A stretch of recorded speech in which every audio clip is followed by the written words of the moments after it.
கொண்டவரா நேதாஜி கொண்டவரா நேதாஜி அஞ்சாறு ரசிகா 56 வயதிலே 56 வயதுக்குள்ள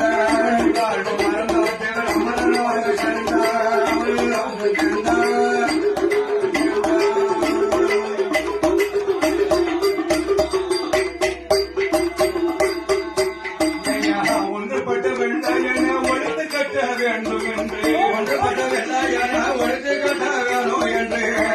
ஒரு காலத்தில் ஆகஸ்ட் போராட்டத்தில் ஒரு காலத்தில் ஆகஸ்ட் மாதத்தில் ஆழத்தோடு புதுத்தாக்கியவர் ஆங்கி வெளியெடுத்தார்